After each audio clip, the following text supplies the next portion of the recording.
As Becky gets back. How was your weekend? Busy. It was good, but it was busy. Well, we got grad parties up the wazoo to go to, and then we're prepping for our own one. Oh. We up and running? We good to go? We're good? All right. I got 6 p.m. Is everybody ready? All right.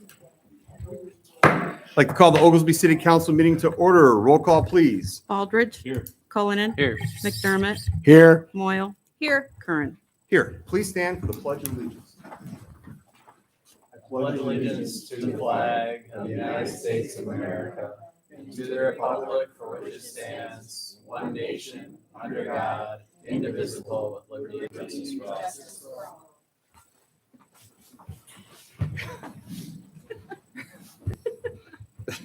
Sorry.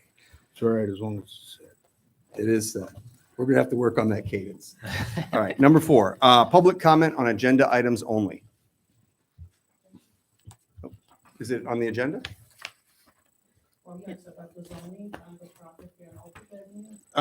Which one? I think it's a short-term rental. Short-term rental? Yeah, please, if you'd like to. Please go ahead. Well, that way the people at home can hear you. We'd prefer, if it's going to affect residents to where it would be great if they could hear you. Or you got to pull the little thing forward. Okay, Thanks, Ross. thanks. my name is Maria Borgic. I live at 201 Oakwood Avenue. Receiving a notification about zoning property at 125 Oakwood Avenue gives me a lot of concerns. It was tried before 15 years ago at this property. The residents refused for this approval then. Owners trying to use this residence for income by renting it. For them, that's good, but not for me. I have to live here, but they don't. It would devalue my property, not to mention all the traffic and noise it will cause from different people coming in and out. This house has 5 to 6 bedrooms, so I'm sure it will be rented to more than one person to maximize income to the owner. This is supposed to be residential, a single-family area, and it should not be used for business. I'm paying high property taxes, and I want to live in quiet and peaceful area. Renters don't always have the best interest in taking care of the property, but I do. Please, with respectful request, don't allow to pass this ordinance. And then another thing I would like to mention. Before any decision you will make, that there should be a petition sign going by all the neighbors on the street, not only by the few that you send the notice to. Not all the people could come to this meeting because of age, working condition, and because not everybody knows about this situation. Instead of just council, men, and mayor voting on this, it should be all the residents that live on Oakwood Avenue and sign for or against it. And then it should be a vote taking and go from there. That's it. Okay. Thank you. Thank you. Well, I appreciate your comments. We'll definitely get to that when we talk about it down to the item, but I appreciate that. Are there any other comments on agenda items only? Seeing none, we'll move on. Number 5, approve minutes from the May 5th, 2025 regular meeting and executive session. If there's no additions, corrections, or modifications, can I get a motion to approve the minutes? I'll make a motion to approve the minutes. I'll second that motion. Roll call, please. Aldridge. Aye. Cullinan. Aye. McDermott. Aye. Moyle. Aye. Curran. Number 6, approve bills presented for payment in the amount of $395,524.33. If there's no additions, corrections, or modifications to the bills, can I get a motion to approve? I move that we pay the bills. I'll second. Roll call, please. Aldridge. Aye. Cullinan. Aye. McDermott. Aye. Moyle. Aye. Curran. Aye. Number 7, Approve payroll for May 9th, 2025 in the amount of $73,926.57. If there's no additions, corrections, or modifications to the payroll, can I get a motion? I move that we approve the payroll. I'll second that motion. Roll call, please. Baldridge. Aye. Cullinan. Aye. McDermott. Aye. Moyle. Aye. Curran. Aye. Number 8, approve agreement with JLN Holdings LLC for Summer Fun Fest parking. We can go around the room. We do this every year. This is just to get another approval, make sure that all the insurance and everything is up to date, and we greatly appreciate them for doing so. But I'll go around the room. If anybody has any- No, pretty common sense needs to be done. Well, No problem. McDermott? It's a good opportunity. It helps the community absolutely for it. Baldridge? I thank them for allowing us to use their property again this year and look to move past it. Nope, I appreciate Mr. Trevero, Chuck, for allowing us and working with the family to continue that every year. It'd be very difficult for us to be able to do it without such a thing. So can I get a motion to approve the agreement? I move that we approve the agreement with JLN Holdings LLC for Summer Fun Fest parking. And I'll second that motion. Roll call, please. Baldridge. Aye. Cullinan. Aye. McDermott. Aye. Moyle. Aye. Curran. Aye. Number 9, old business. A, award bid for phase 1 of the wastewater treatment plant, McDermott. Okay, we're not quite ready for this one, right? We're gonna hold off until the next meeting. We got some more to work out on it, so we're gonna table it for now. Okay, anybody else have any, go around the room, but if anybody has any concerns, we can just table it, okay? Yeah. Want to make a motion for that? I'll make a motion that we table the award bid for phase 1 of wastewater treatment plant. Second. Roll call, please. Thank you. Baldridge. Aye. Cullinan. Aye. McDermott. Aye. Moyle. Aye. Curran. B, ordinance number 1289-051925, which grants a variance to KEI to allow for the barbed wire on security fence. I think we talked about this one quite a bit at the last meeting, but we can go around the room if anybody has any further comments. Cullinan. No comments. I know we had obviously a different kind of stance on it than the zoning board of appeals, but thank them again for their opinion and Well, No, I'm ready to move forward with it. perfect. McDermott? I guess we'll let to, we should move forward on it. We do have other individuals with barbed wire on their fence as well. I looked at that. So that's all I got to say. Okay. Baldridge? Nothing. Okay, same here. We'll talk about the variance stuff when we get down to D, but yeah, I think we talked about it. We want to make sure that we good partners with KEI, allow them to determine their own security measures that they think are appropriate. So with that being said, can I get a motion to approve the ordinance? Make a motion to approve the ordinance. I'll second that. I'll second that motion. Roll call. Baldridge. Aye. Cullinan. Aye. McDermott. Aye. Moyle. Aye. Curran. Aye. C, ordinance number 1290-051925, amends travel reimbursement ordinance. I know we talked about this a little bit, well, quite a bit over the years, but this last one, I think we're making a small modification to remove some of the advance requirements. Is that pretty accurate? That is correct, and I happened to notice 1 or 2 typos too, so I corrected those. Okay. But that was it. Yeah, so I mean, it still has to everything get approved by the council, but some of the advanced things just aren't there. We can go around the room if anybody has any further And comments if on I it. can add one Sure. other thing, Jason, just so the council's aware. So for employees, for instance, department heads can approve those expenses. But for elected or appointed officials, their expenses have to be approved at a board vote, either before or after now. Somebody could apply preliminarily and anticipate these expenses. Sometimes they're fixed, or they can ask to be reimbursed for them after the fact. In any event, receipts have to be supplied to Becky, and the council has to vote to approve reimbursements to elected or appointed officials. Colin? I think that's fair. I think it's what we discussed, and think it gives us a little bit more flexibility. So Well, The appointed official, was that part of the last ordinance too? It That's was. not really a change then? No. Okay. McDermott? I looked it over. It looks good to me. Thank you, Pat. Aldridge? Thanks for clarifying that, Pat. And I'm happy with that. Okay. I don't have any other comments. As Cullinan said, I think it opens up some of our flexibility. We don't want to be locked out of other kind of opportunities, but everything obviously still gets approved at a council level anyway. So with that being said, can I get a motion to approve the ordinance? I motion that we approve ordinance number 1290-051925, which amends our travel reimbursement ordinance. Can I get a second? I'll second. Roll call, please. Baldridge. Aye. Cullinan. Aye. McDermott. Aye. Moyle. Aye. Curran. Aye. D, send request to review variance request requirements to Plan Commission. Curran.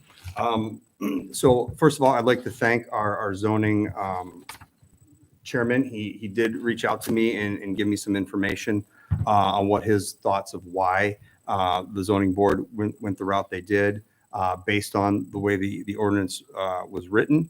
And I do agree with him that just because you have one negative item, you don't necessarily have to change the ordinances or our building codes or anything like that. But I do think it brings a point that we should probably get it reviewed by the Plan Commission to see if this was a unique thing that happened or if the wording could be better to allow better things for variances in the future. So that's kind of my 2 cents on it. And I'd like the Plan Commission, again, not a rush. It's not a rush thing, but in their regular meetings, I think it'd be a great thing for them to talk about. Go around the room, see if you got any comments, Colin. Yeah, I mean, I'm not necessarily sure if it's totally necessary. Obviously, we as the council have the ability to grant variance if we see fit, and we obviously just had a difference of opinion here. Perhaps maybe it's. I really don't have a strong opinion on this one way or another, but perhaps maybe it'd be better to keep the wording broad, so then we have a little bit more control, kind of similar to how we restrict the number of liquor licenses that are available. So we have additional control over the liquor licenses that are issued. But I don't necessarily have a problem with them reviewing anything. The process worked the way it was supposed to work. I'm fine with whatever. Well, I don't have a problem with them reviewing it. I just know that they're really working hard on that comprehensive plan. And I think you touched on that it's not really something that needs to be rushed into. And at the end of the day, the council does have the opportunity to kind of look at each unique situation and decide to grant the variance or not. So if we want to recommend them to review it, but I don't think it should be rushed or anything. It's a high priority at this point. okay. Dermot. Well, I agree. That's something we should do and let it go and let them review it. Okay. Baldridge. I agree with the other commissioners, and at this point, I do believe that they are bogged down with a heavy burden with that comprehensive plan. So I would suggest that we wait until the next time this comes up, if it ever does. That's not coming up every month or anything like that, so I don't think there's a rush. Well, I agree that there's not a rush. The thing that concerns me is it's the first time I've seen in 6 years that the council has taken action that was against a board recommendation. So to me, that sends a flag of, hey, is this okay? And the answer might be it is, right? Because maybe it's such a unique situation that comes up that the zoning board gets one set of rules to go by, but then the council has the ability to overwrite that, and maybe that's okay. My thoughts are, I just want to make sure, because these kind of things come up so rarely, it might be 2-3 years before something like this comes up again. And then the question comes up, why didn't the council address it then? So I still think we should send it to the Plan Commission. I don't think there's any rush for them to do that. If they have a light meeting of topics and they want to handle it that one, or they could do it the next month or the month after that. That'd be my 2 cents. But Can I chime in here, Jason? Sir, for just a bit? please. So this would be a text amendment, and we would have to publish a notice that the Plan Commission is considering changing that language. I might suggest that we wait and do it at a time when we have to run another publication for another request that Okay. might come in, as opposed to having to expend the money to just, advertise that we're going to have a discussion about this subject at this night. And I agree, they're overwhelmed with the comprehensive plan now. And if you were to send it to them tonight, they have some requirements to deal with it as quickly as they can. So I think it might be better to hold off on this at least until we receive another request. So we could either table it for a while, or we could we send it to them with the caveat that it doesn't go up for action until the next published notice? What I, do you I think Table I'd the whole thing? suggest you do the former, Jason, and Table the whole table it for a while. Okay, But the next time we get a request that has to go to the plan commission for hearing, and we have to publish a notice of that, that would be the time to have them discuss it, I think. okay, I think that's fair. Obviously, one of the things I said at the last meeting was that I don't think an ordinance like that should keep them from putting up 3 strands of barbed wire on their property in that space. I didn't really think it was a big deal, and if the ordinance conflicted with that, maybe there's something wrong with the ordinance. But as you said, it's the first time in 6 years that we've made a decision kind of contrary to that of the zoning board of appeals. So maybe next time that issue comes up, that is probably the best time to deal with it. So okay. My only fear with tabling something like that is I just don't want it to fall by the wayside Sure. like the sidewalk thing did for such a long period of time. So if we want to table it to a more prudent time, someone want to make that motion? I'll make a motion to table the variance request going to the plan commission. I'll second that motion. Roll call, please. Baldridge. Aye. Cullinan. Aye. McDermott. Aye. Moyle. Aye. Curran. Number 10, new business. A, committee appointments, Curran. I think we're supposed to have this thing removed, actually. So I've only got a few responses back. We're going to have to talk about that in closed session. There's a couple more boards out there that we might need some positions for, but we're going to talk about it in closed session because there's a couple that I did get some responses back, so I know I'm going to need at least one for the design and review board and at least one for the ambulance board, but I haven't heard back from the rest yet. So unless anybody wants to talk about it openly right now, I think we should table that. Make a motion to table the committee appointments. And I'll second that as well. Roll call, please. Baldridge. Aye. Cullinan. Aye. McDermott. Aye. Moyle. Aye. Curran. B, short-term rental applications for 125 Oakwood Court and 544 Korter Avenue. Should we just go around the room first, give everybody the opportunity to comment if they'd like? sure, Go ahead. put me on the spot. I can go the other way if you want. No, it's fine. It's It's been fine. the standard. So Did you want me to, I can talk. no, it's fine. So obviously, totally appreciate the idea of more lodging options being available to people who want to visit our community, want to spend money, want to visit our parks. But I do have some concerns. I wasn't on the council when the short-term rental ordinance was put into place. So I didn't have any kind of say in that at the time. But I do have concerns regarding short-term rentals, mostly on 2 grounds. So I know that we can obviously restrict the number of short-term rental licenses or permits that we give out.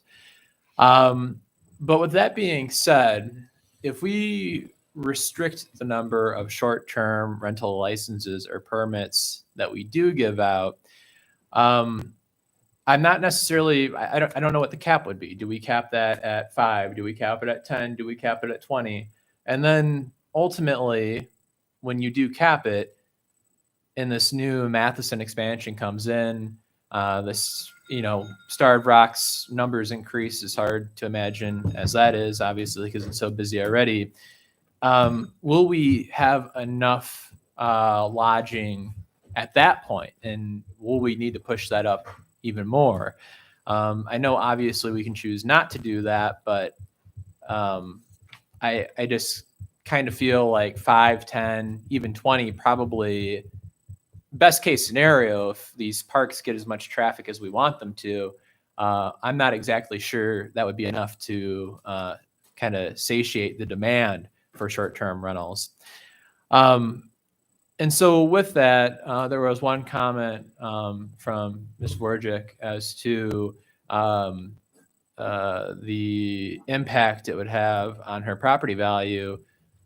That's kind of something I worry about. If we do limit the number of short-term rentals, and let's say short-term rentals are totally maxed out at 5, then the houses that probably, I would imagine, just speculating economically, the houses that do have those short-term rentals next to them would probably, I would imagine, probably lose some value because those houses don't have the potential of being used as short-term rentals. If you were to allow an unlimited amount of short-term rentals and you impose no cap, and Matheson and Starved Rock become really hopping tourist destinations, I could see the value. I could see short-term rentals, or the prospect of short-term rentals, increasing everybody's property prices, because then every single family home could be used as a short-term rental.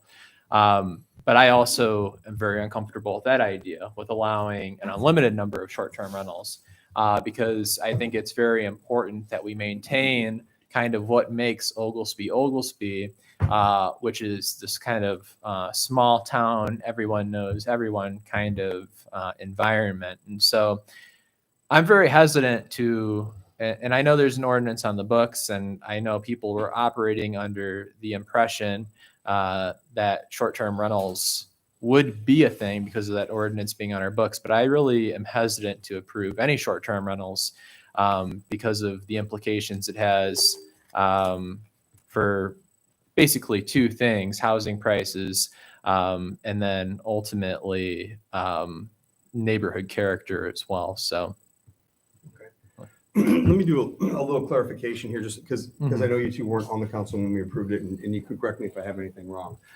I think we did talk about putting a cap on it, but I think at this time, I think it was even Stefanelli that's recommended we not put a cap on it yet because we don't have any yet, right? So we can always change that to put a cap, but I believe as of right now.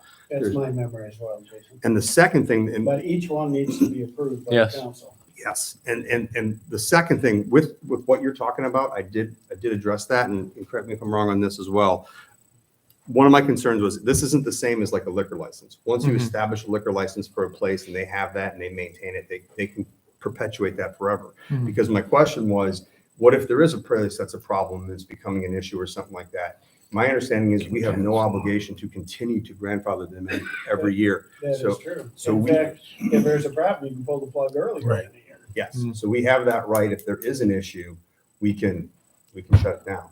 but my question, I guess, would be, does it have to be a violation of the ordinances for us to shut it down, or can it be just the council decides, you know what, actually, we don't like the short-term rental thing, we're just going to pull the plug? It has to be a It violation. has to be. a Yeah, violation. so that's kind of my concern then. I get it, Austin. We'll go around. So I just want to clarify those two. More Sure. of the other thing. When this was looked at and everything, was this sent to the plan commission to like say where they Oh, think yeah. that, okay, what was their response on it? Is anywhere in Oglesby you can have a short-term rental? Or is it a defined area? I think it's in certain zoning districts, isn't it, Beth? It actually, there was no restriction on restriction. zoning other than if housing was allowed in that zoning district. So you couldn't have it in the downtown district on the bottom floor because housing's not allowed there. Okay. Okay.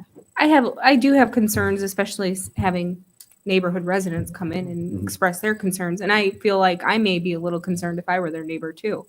So I understand completely. Nothing, from what I understand, nothing on the second one on Korter. No one came in with any complaints on that one, but they were also notified. And they can voice complaints to Becky without coming to a meeting. Have you heard any complaints, Beth? No, I spoke to some of the residents about 125 Oakwood, but nothing on Korter. Okay. McDermott? Well, in the ordinance, we do have it to where if they violate, we can pull their rental applications. I am concerned with your issues. Okay. Baldridge. Go ahead. What exactly is this even for? Short-term rental applications? Are we approving something or? The council has to approve the application. So presumably they've given everything to Becky that they need to get us to this point. I gave you the complete packets that had been put together. Each of the property owners had gone through all of the steps, the inspection, notice, that sort of thing. And then the final decision rests with the council. So my 2 cents with it is, is correct. I mean, they have to have a violation, but here's the thing. Let's say there's a home inside the city and they have some kind of violation or something like that. They don't get evicted if it's a resident, right? We send them a letter that you're violating, you're not allowed to have a car in your yard. Your grass is too tall or something, whatever. But if anybody violates something at one of these short-term rentals, that could be our justification Sure. to take. Shut it I don't think down. we have a thing that says 1, 2, 3 strikes. It could technically be any reason. Oh, it could be a big one, right up front. Could be a big one. First time. Could Yeah. be whatever. So I feel confident that we have the ability to, if it becomes a nuisance property, we can shut that down. To be entirely honest, I'm not really worried about nuisance properties. I mean, I know that was one of the concerns Ms. Forgic voiced, but I'm worried about, like I said, the implication on home values, either in the case of us approving a few and it potentially decreasing home values because only a certain number of homes can be used for that. And my house is right next to a short-term rental. Or I'm potentially worried if this area really takes off, and we discussed at one point, it'd be great if Oglesby became the Wisconsin Dells or something like that. If that does happen, I worry about residents or potential residents being priced out by people who want to do short-term rentals here. And so like I said, I know we can set a cap. But if we allow too many, I'm worried about housing prices going up too much. And if we allow just a few, I'm worried about the adjacent properties to the ones that we do approve, their values going down. So I don't know if this is in the minutes or not. It should be, hopefully. I believe Stefanelli actually addressed this already. I thought he talked about home values, that there's not a drop necessarily. I thought he mentioned that, but maybe I'm incorrect on that. No, I did look up a few things today, and generally, and these were in larger cities, but the impact on housing prices, at least in major cities, from short-term rentals being a thing is pretty minimal. But I don't necessarily know how well that translates to a small town like us. I have to be honest, and like I said, I wasn't on the council when this was passed, and so I didn't necessarily have a say in it back then. And I mean, I think it was well-intentioned and everything, but I am not particularly a fan of any single-family home being made into a short-term rental. If it was an apartment or something of that nature, I would be okay with that. But I just really don't like the idea of single-family homes being made into short-term rentals, even if they do check all the boxes and even if they aren't nuisances. I'm not a fan of it. Okay. Just Any other feedback? Questions, concerns? Okay, so we've heard some comments here. We're up for to approve it or not approve it.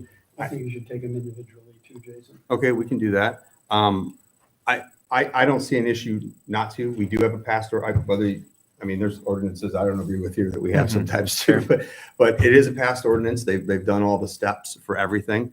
And if we were approving something that was going to grandfather them for life, I'd be super nervous about that. But if it ends up being an issue and there's any kind of violation, we can always change something. But Pat, just to clarify, they do have it indefinitely as long as they're not violating. No, They have to no, apply year. for it every year. Every single year. So Every we single could, year. so then we could theoretically say, you know what, I don't really This like, one's not working out. Yeah. No. Even if But- they don't have a violation. but even if it doesn't have a violation. Correct.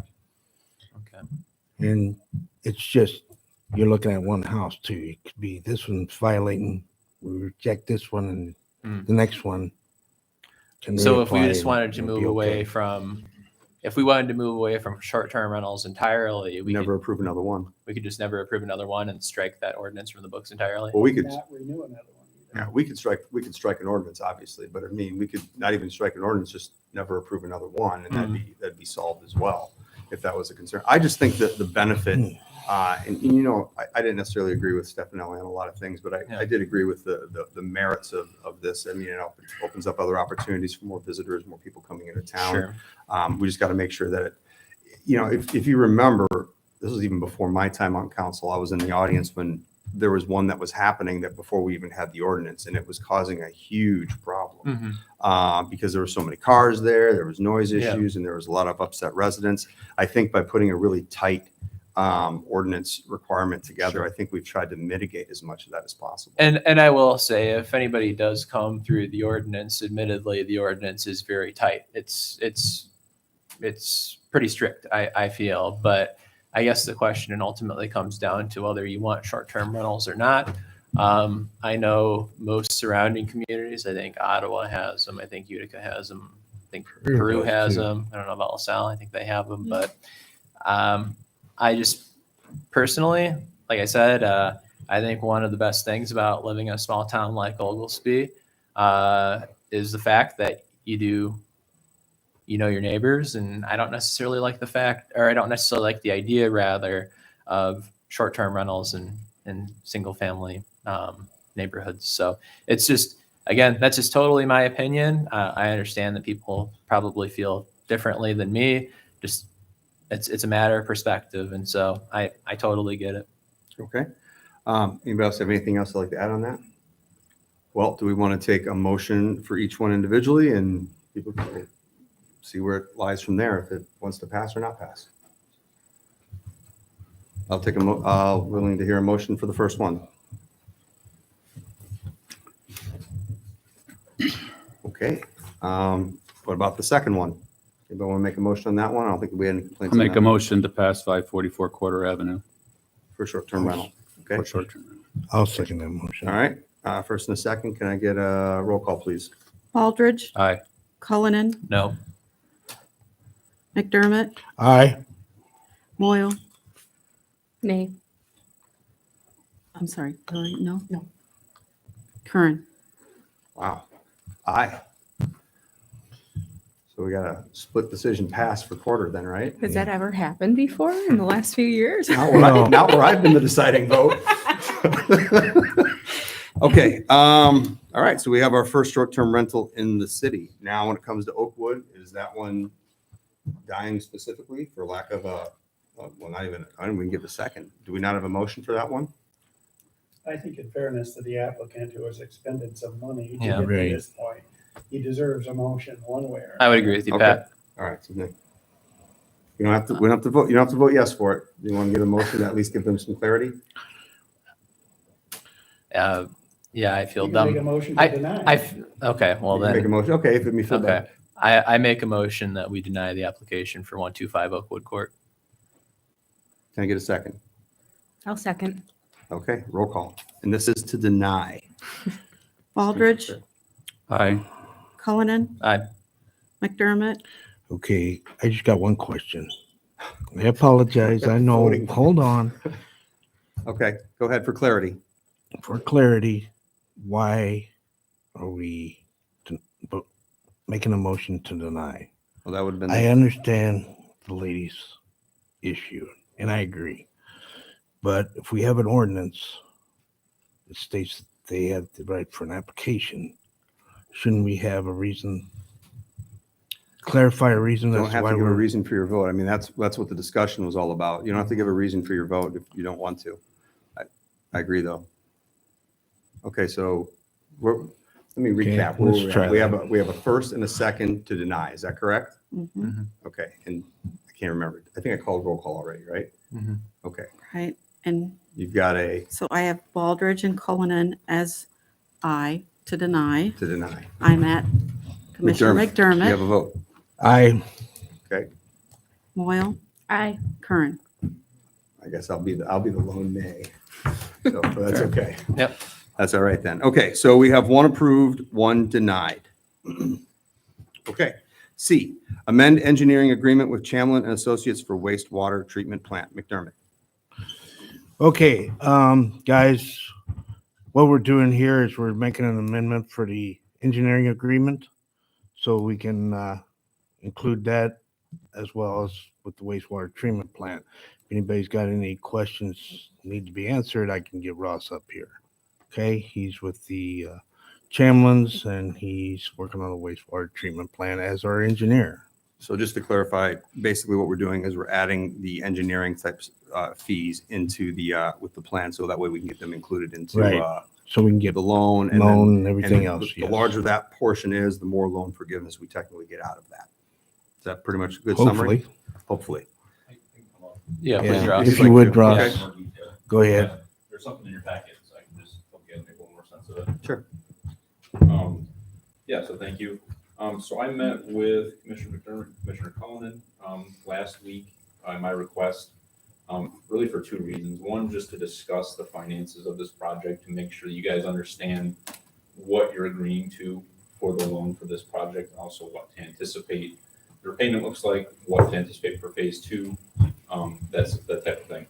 I also kind of related to that is during IEPA's review of the project and the loan that they're going to issue to you guys, the question came up as to the existing engineering services agreement, how it's written, and what that means for how the city can be reimbursed for engineering and how that can be rolled into the loan at a very low rate on a long term.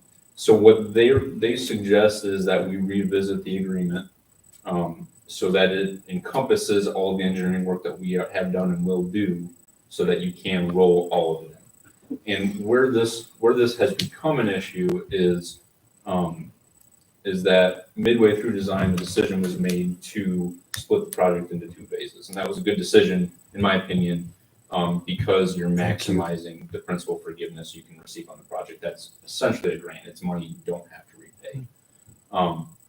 And so that was made over a year ago now. And at that time, we kind of mutually agreed to not amend it. Just hadn't had any issues to that point, just to simplify things. It's my fault. I didn't realize that this would affect your guys' ability to be reimbursed fully. And so that's why I think it's in everybody's interest to do this amendment. Just also kind of as an aside, as far as where we're at in that review process, is so we opened bids in April for phase one. They came in below the estimate. And so as a result, you guys have enough money reserved through the loan program that we don't need to do anything special. They have the money. They're waiting for you guys to use it.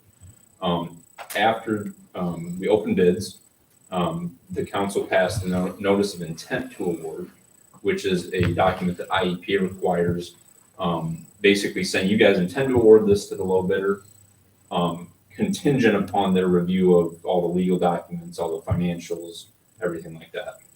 So that's where we're at right now. We're nearing the end of that. And so there's really just a couple loose ends we're trying to tie up, including this amendment, to get to that point.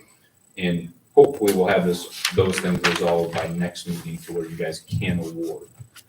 What happens from there is then we start putting together contracts with the contractor. That takes about a month. We'll also have a pre-construction meeting during that time. And so just kind of the day is out. We're looking at sometime in July to when the council can give the notice to proceed, which is when construction actually starts. So that's just a little bit of background. So in your packet, I included kind of a summary of everything I'm going to talk about, and then the amendment itself, the proposed amendment. So I'm looking at this sheet right now, if you guys have it. So the original ESA, which was done in 2022, was based on our understanding of the project at that time and also of the market. We've known for a while now that this project is going to cost quite a bit more than what that original estimate was. There's a number of factors for that, economic factors, increased scope as we've gone through design. There's items that make sense to include in this project, such as the replacement of the outfall sewer, which is in poor condition. And then also splitting the project into two phases. I mean, there is additional work, two bidding processes, two contractors, extends the construction time. So there's a lot of reasons for that. And so we've talked about for probably a couple of years now, a more realistic range of price for this project. And we're right in it, basically, based on the phase one bid. So just going down the list, the original construction cost estimate in that ESA was $50 million. And basically how we calculate our fee for design is based on a rate schedule we use for all of our, or a fee schedule we use for all of our projects. And basically what the agreement said is that our fee will be a percentage of construction. And we estimated at that $50 million at that time. And then we also have a separate fee for construction engineering. So everything that happens after construction starts that we do. So submittal review, site inspection, paperwork, there's lots that goes into that. And so what we're proposing to do in the amendment is formally split the project into two phases. IEPA needs to see it that way so that we, like I said, you can be reimbursed for both phases. It also will, put in formally put in the additional scope items, which I kind of listed there. And then it also deals with something that's not an issue at all, just it's something that has to kind of be taken care of, is that because the decision was not made to split the project into 2 phases until after we had done significant design work. We've already completed a lot of the phase 2 design, even though we are only kind of starting that as far as IEP is concerned. We've done a lot of that work. And so as a result, the engineering we've completed so far, if you look at that fee schedule, it exceeds what you guys, what our fee schedule says you guys will pay for phase 1. And so it's kind of like engineering has been front loaded to this point. What this amendment will do is it will front load the amount that you guys can be reimbursed, and then there'll just be a smaller amount. And so I'll go down this list to make a little more sense. So phase 1, per the bid, the construction cost for phase 1 is about $22.7 million. And then per our cost estimate, which we sent to IEPA, we expect phase 2 to be about $18 million. Now, similar to how I've talked about in phase 1, we don't want to be the low bidder in this case, because if we ask them to say reserve $10 million and the project costs 12, you guys are on the hook for that $2 million without their loan assistance. And so we aim high. And I told commissioners last week, if we bid phase 2 today, I would expect it to be more like in the $13 million range. And so we won't be bidding it for about 1.5 years. And so we're giving ourselves cushion so that they're reserving enough funding for you if anything unexpected happens. And so based on that bid price for phase 1 and the estimated price for phase 2, I've listed what our fee schedule says what the original agreement says our fee would be. And so I listed those there in percentages. And then just below that bolded, you'll see that I basically, like I said, front loaded it into phase 1 because we have completed more work. And this is purely just for submitting to IEPA so that you can be reimbursed for all that money right away that you guys can spend. And then so I've got a lower amount for phase 2 than what the rate schedule calculates. And the end result is that the total design engineering that you guys will authorize is exactly in line with our rate schedule. It's just front loaded, like I said. And then I get to construction engineering. And basically, we're proposing 7% for construction engineering of the bid price. So that number is listed there, $1.59 million for phase 1, and then 7% of whatever phase 2 bids at. Typically, we submit 10% as our estimate to IEPA. And so now that we have a bid price, we know the scope, we have the plan set, we can be a little more aggressive in knocking that amount down for construction engineering. And I also just want to reiterate that all of these budget numbers are time and materials not to exceed. So it's not a lump sum price. If we end up spending less than what that budget is, that's all the city will pay. And then the second page, I talk a little bit about what the actual loan itself will look like. And this is something me and Commissioner Cullinan talked about last week. So for phase 1, we take that bid price plus a 3% contingency that IEPA requires, just $23.4 million. Engineering, a total engineering cost of $3.39 million, but then principal forgiveness of $4.9 million. And so the rate and term that IEPA is offering is 1.4% over 30 years. And where that, if we take that principal forgiveness away, the principal you're borrowing and having to repay is $21.89 million. Which is an annual repayment of $899,000, and the total interest is about $5 million over that 30-year term, which is obviously that 1.4% rate is much better than what the open market can provide. Correct. Phase 2, we use that estimated construction cost, 3% contingency, the design fee of only $500,000, our construction fee for a total of $1.81 million. Principal forgiveness is projected at $5 million. The same rate and term. So you have a principal of $16.1 million, annual repayment of $661,000, and total interest of $3.7 million. So what you are left with is over that 30-year period, your projected annual repayment would be $1.57 $6 million, which is less than our original submission of about 1.7, based on the lower bid price for phase one. And so, Commissioner, yeah, so you're pulling up exactly what I was going to ask you. Yeah, there you go. If you want to talk about your. Yeah, so I kind of, Ross very graciously, before I was sworn in, he sent some numbers out to my predecessor, Commissioner Stefanelli, kind of with some projections. But what I've done is I've removed fiscal year 2025 and kept just fiscal year 2026, which started May 1st. And I ran some numbers on kind of where we're going to be financially from my perspective on where we're going to be financially years down the road. So if you take a look here, this sheet right here includes our general fund transfer. So currently we're transferring $200,000 a year from the sewer fund to the general fund, correct? And so with that $200,000 general fund transfer, so I should say this too. So the two sewer funds that we have are Fund 60 and 61.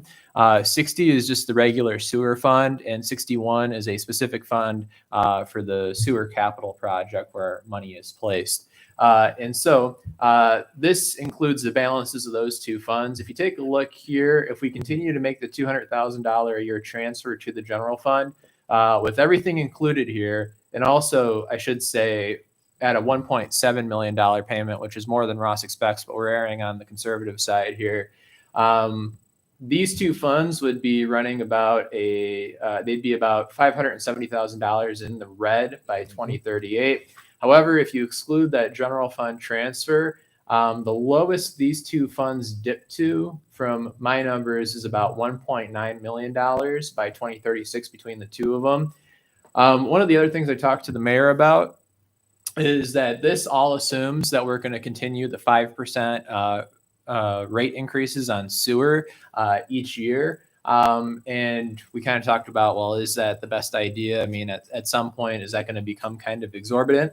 And so I also removed the 2.5%. I have two here where I removed the 5% transfer and made it a 2.5, where I removed the 5% increase is what I should say.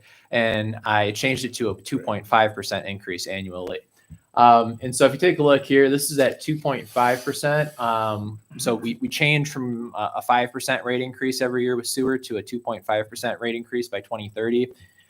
If we do that, from the numbers I have here, this will actually be in, these two funds will be in the red to the sum of $2.4 million by 2045. However, if you just kind of kick that can down the road a little bit longer, and you, again, aren't making that general fund transfer from the sewer, the lowest the fund will dip to if you decrease the sewer rate increase to 2.5%.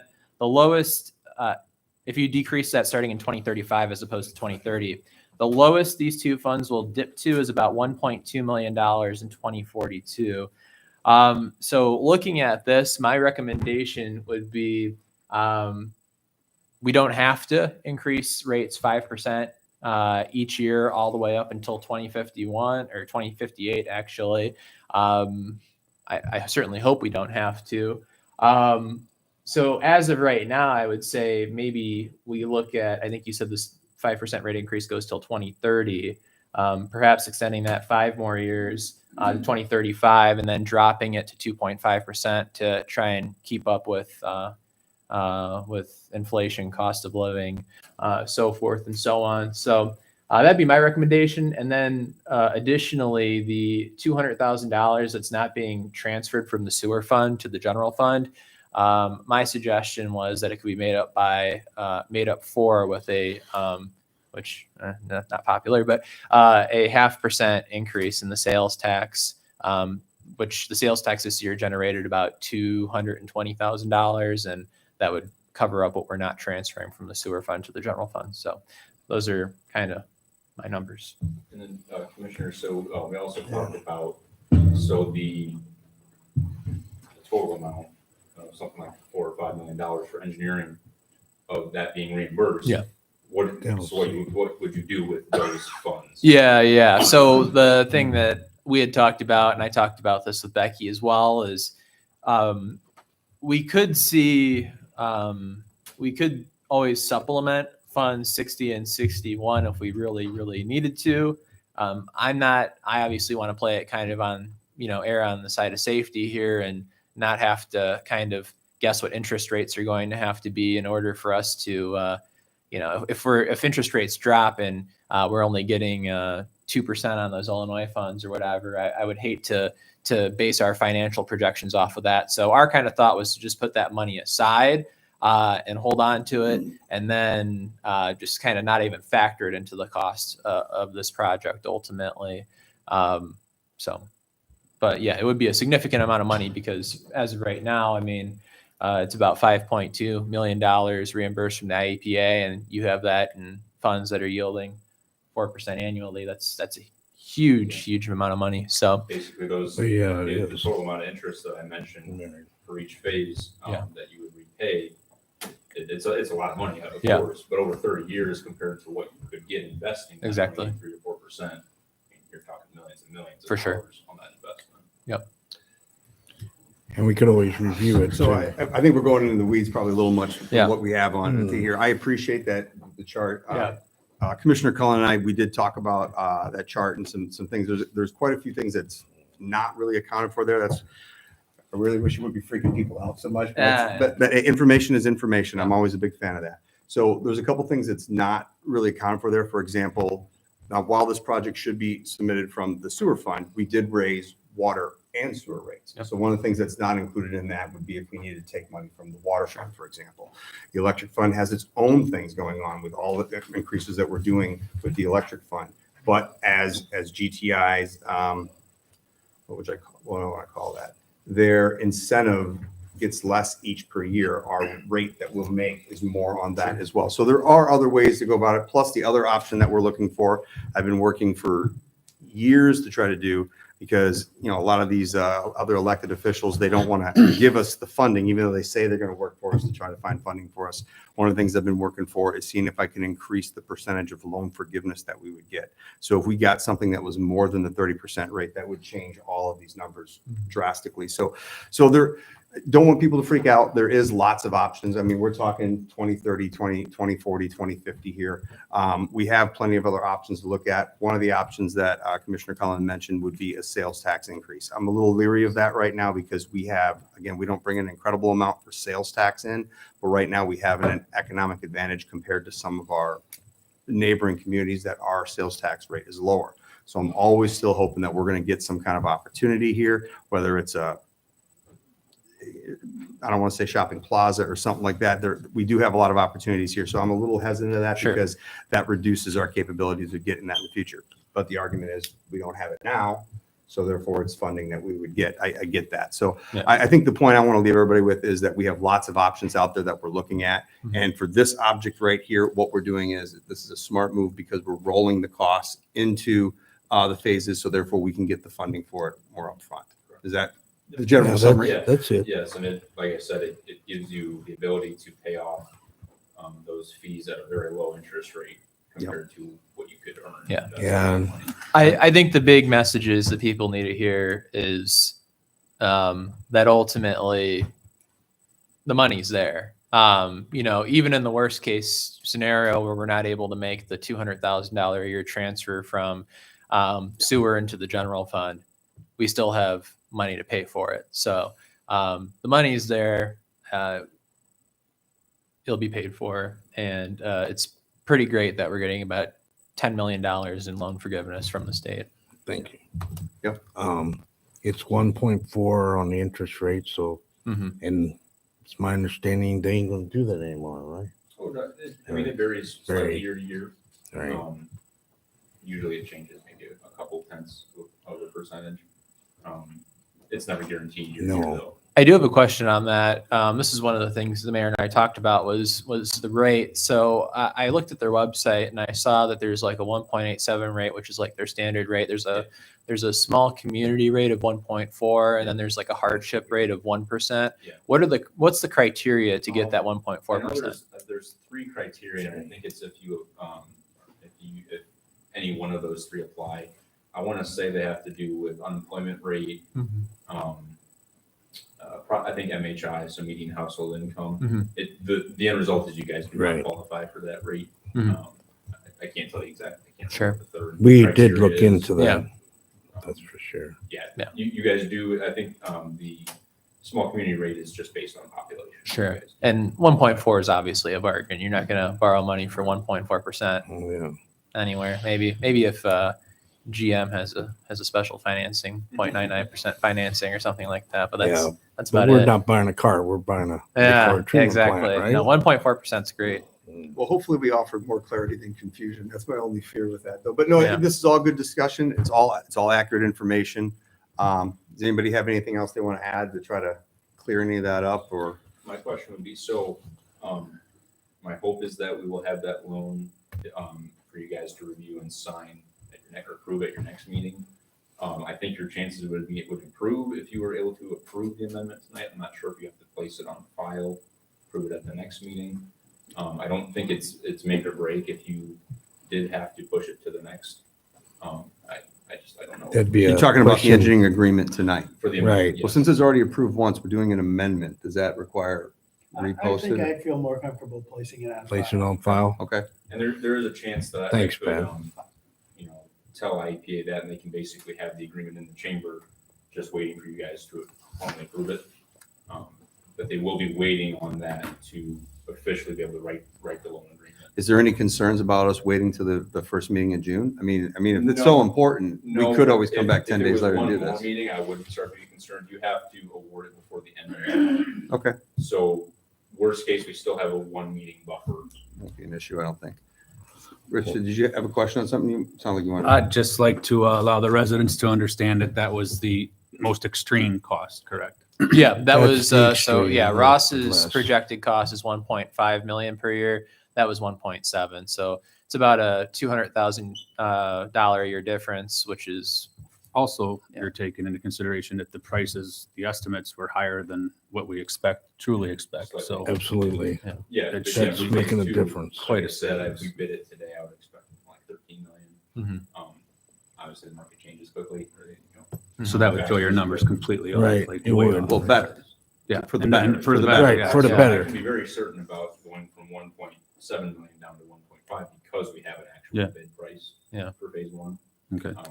We can't, until we bid Yeah. phase two, we just don't know. And that also takes into consideration as well. One of the things, since Ross sent his in December, that wasn't factored into it was our recent agreement with Testa. That was one of the things that was factored into that as Right. well.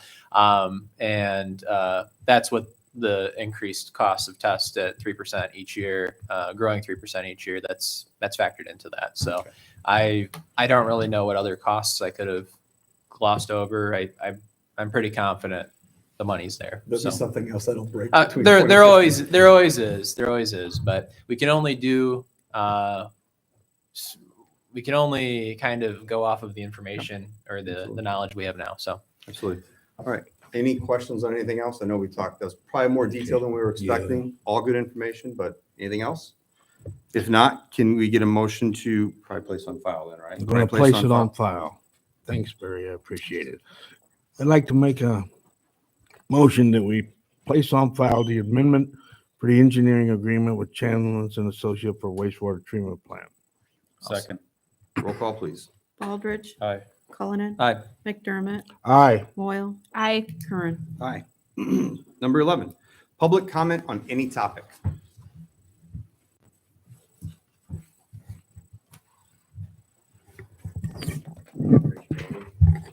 So according to your numbers, 5% for the first 10 years, our sewer bill is gonna go up 50%, correct? it's 5% each year, and it was already. So Jason, you know more about this than me, but as of 2020, I think it was you said 10 years sewer rates were going to go up 5%. I believe, so if you look at what the ordinance we approved it was a chart.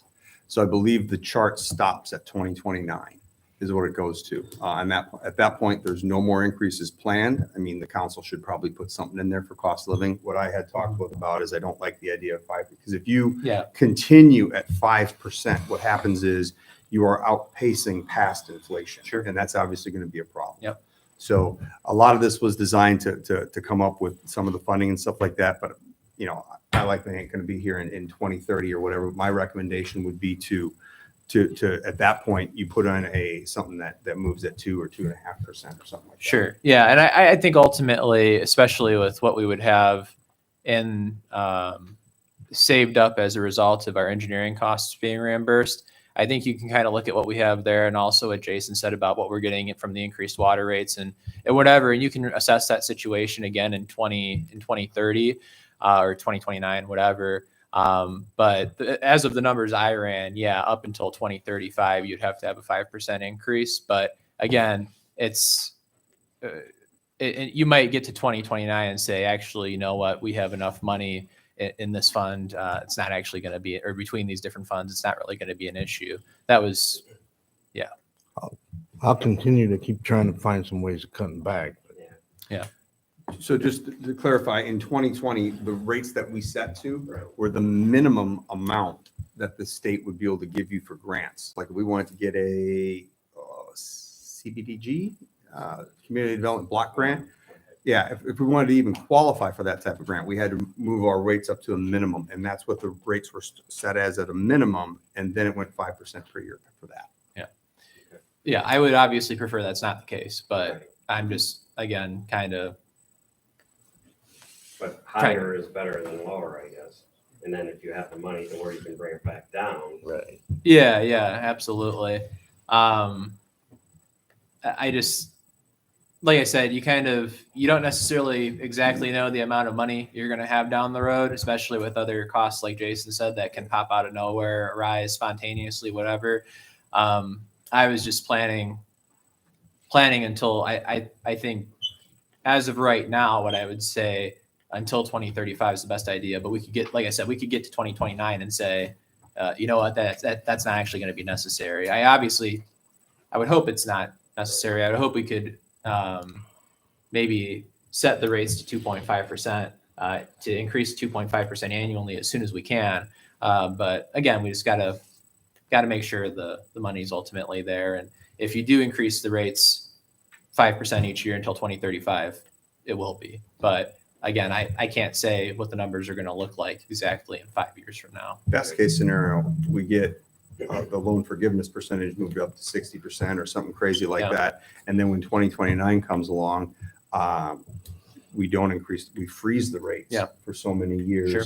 So that way inflation actually makes it like we're almost getting a reduction in the cost. Well, anything's possible. But, And if we could, like I said, if we could eat out of that money we're putting aside from the interest or if we could kind of eat a little bit from that money that we put aside from the engineering cost reimbursement and the interest that we're collecting on it, if we need to, I mean, that'd be great to prevent the 5% from going on even the extra 5 years. But I don't know. I'm just being conservative with those numbers that I had up there, as conservative as I can be. The numbers are what projected, and naturally we're cutting costs back. I would like to place on file the amendment for the engineering agreement with Chamlin and Associates for wastewater treatment I plant. think we already We did did that. we did that. I know. We did.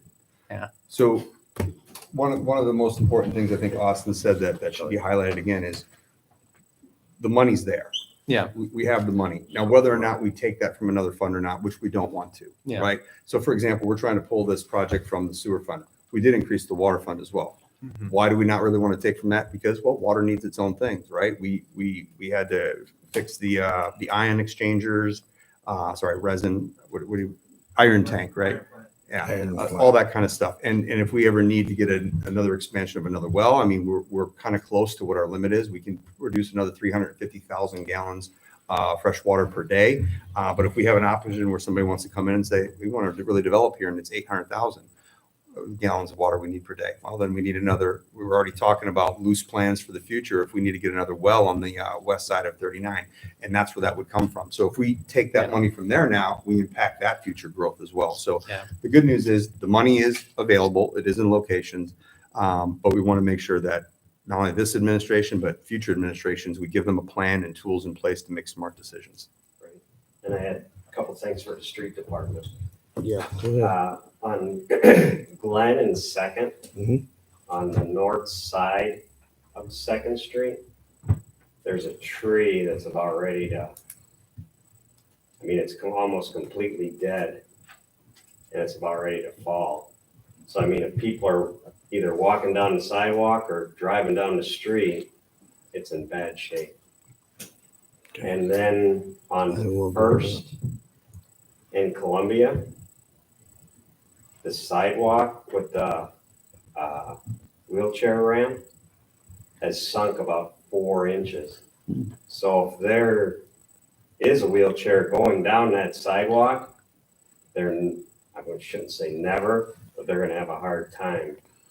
I appreciate it. Thanks. I'll get them to look into it. Okay, We I mean, the gotta street get department does a great job, but when we're out walking, I kind of notice this stuff, so I thought. Well, I appreciate it because that's how we find Right. things out a lot of times. We don't. Okay. That's all I I'll have. get on mine. Thank you, appreciate it. Thanks. Appreciate it. Are there any other public comments on any topic? Seeing none. That right away. Number 12, commissioner reports. Commissioner Cullen. Okay, I only have one thing tonight, and it pertains to Summer Fun Fest.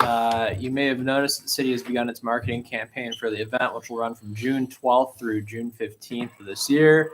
So far, ladies in my office have published a Facebook event as well as the OglesbyFunFest.com website, both of which provide key details regarding the event. One key detail I'd like to share with you is the new format for Party in the Park this year. There will be raffles, mini golf, sack races, face paintings, balloons, and I already have face painting. In addition to a pie eating contest, apparently, with a prize for first place.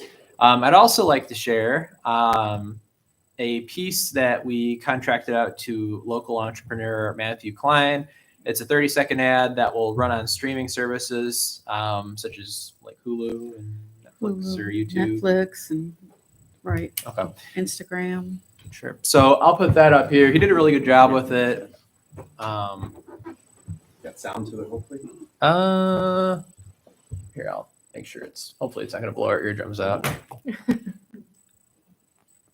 This summer, the fun's heating up in Oglesby, Illinois. Get ready for Oglesby Summer Fun Fest, June 12th to the 15th. A weekend packed with live music, food trucks, local vendors, family games, Midway Carnival, and spectacular fireworks show. Whether you're dancing in the park, tasting delicious street eats, or watching the sky light up at night, there's something for everyone. Bring your friends, bring your family, bring your summer spirit to Oglesby Summer Fun Fest in Oglesby, Illinois, June 12th to the 15th. So again, yeah, did a really, really good job with it. As somebody who watches my fair share of, well, I don't really watch Hulu or Netflix, but somebody who watches their fair share of YouTube videos, at least, I know if I saw that, it would definitely catch my attention. So, hopefully we get a good turnout ultimately, and that's all I have for tonight. Excellent. Commissioner Moyle. As part of our We Are This Oglesby. summer, the fun's heating up in Oglesby, Illinois. Ignore that. It's all right. Are you ready? Yeah, let's go. As part of our We Are Oglesby Thank a First Responder program, I'm proud to recognize Lieutenant Brad Anderson as May's First Responder of the Month. Lieutenant Anderson began his service with the Oglesby Fire Department on May 1st, 2010, and joined the Oglesby Ambulance Service shortly after on June 27th, 2010. Over the years, he has earned an impressive list of certifications, including Advanced Technician Firefighter, Hazmat Technician, Swift Water and Ice Rescue Technician, Rope Operations, Fire Apparatus Engineer, Fire Service Vehicle Operator, Vehicle and Machinery Operations, and Paramedic. His dedication extends well beyond the fire and ambulance services. Lieutenant Anderson has served as a dispatcher for the Oglesby Police Department and currently works as a part-time officer for Oglesby, a full-time officer for the Peru Police Department, and serves as the chief of the Loston Police Department. Outside of his many first responder roles, Brad remains an active community member, coaching softball and recently joining the Oglesby School Board. In appreciation of his unwavering commitment to our community, Lieutenant Brad Anderson is being honored with a gift card generously provided by Garzanelli Supper Club. Thank you, Lieutenant Anderson, for all you do for Oglesby and beyond. Commissioner McDermott. Okay, first of all, thanks for the update. I appreciate that. I'll get the street department to look on those issues. As far as the overpass for 39, we got the approval to get that done. We are currently applying for a grant through Chamlin's, and they're spearheading the grant for us, and hopefully we can get this covered in a grant. And that's basically all I have. Commissioner Baldridge. I'd like to thank We Are Oglesby organization for all they did this past weekend.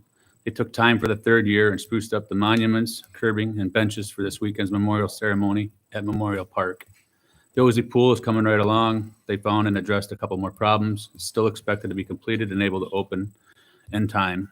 The Illinois Municipal Electrical Agency, wholesale supplier of electricity to the city of Oglesby and 31 other member municipalities, announced the completion of the solar project in Oglesby. The project, a 500 kilowatt solar site, is now operational and generating carbon-free electricity. The solar site is located on Hall Road, just behind the fire station and water tower. The Oglesby solar project is expected to generate 678 megawatt hours in the first year of production. This would roughly equate to enough energy to power 70 homes. That's all I have.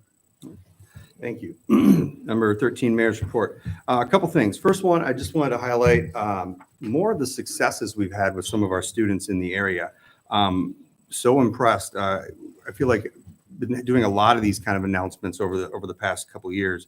But Washington Junior High, they went to state for track.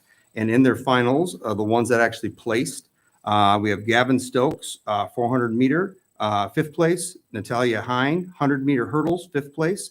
Ethan Herandon, long jump, 8th place. Ella Burke, discus, 4th place. Eli Hammers, Cal Frenzen, Gavin Stokes, and Brady Blomquist in the team achievements did the 4x200 relay 8th place and the 4x200 relay 2nd place.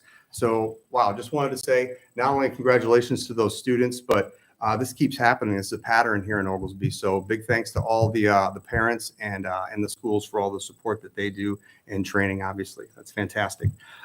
Second thing I want to talk about, more of an announcement, really.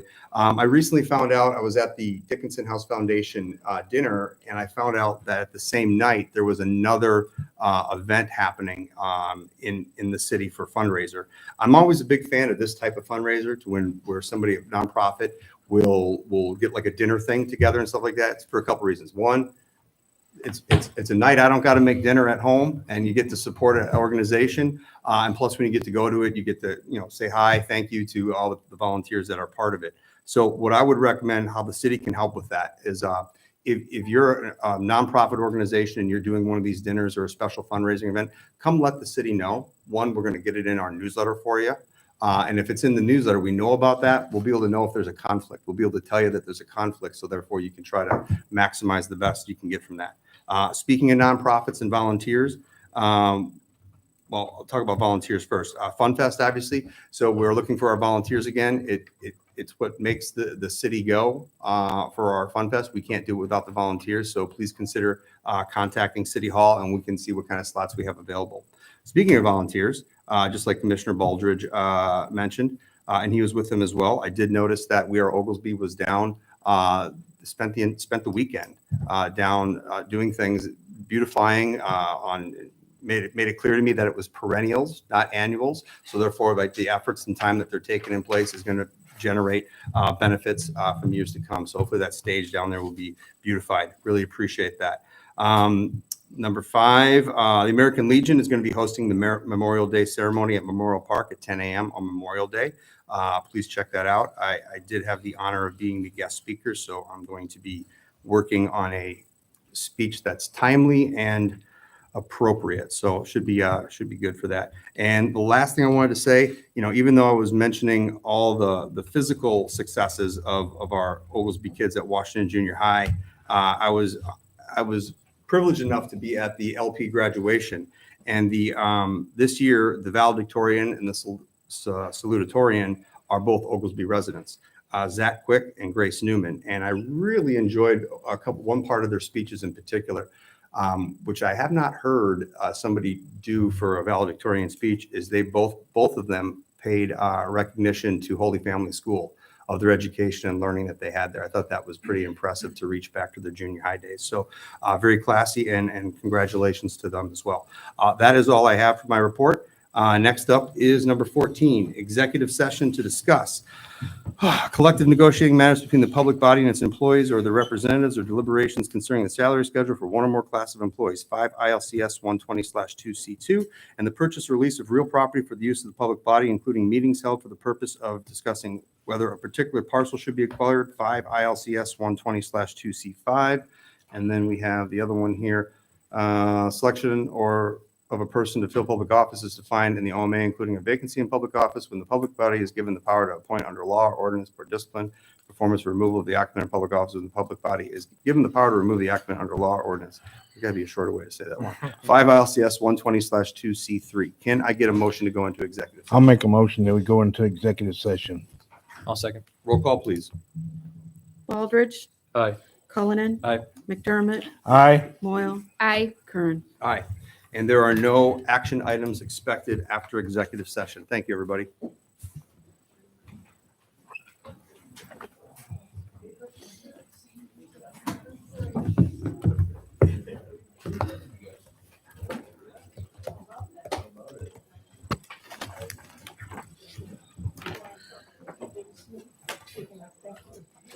Sorry for my accent, but. Absolutely. It's quite charming, actually.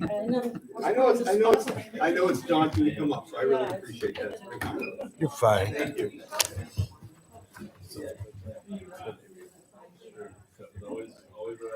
So,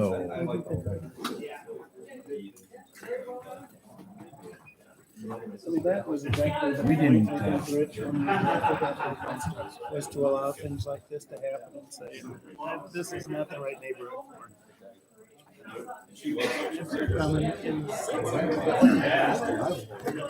we're doing it because we're not the right neighborhood.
I hear you.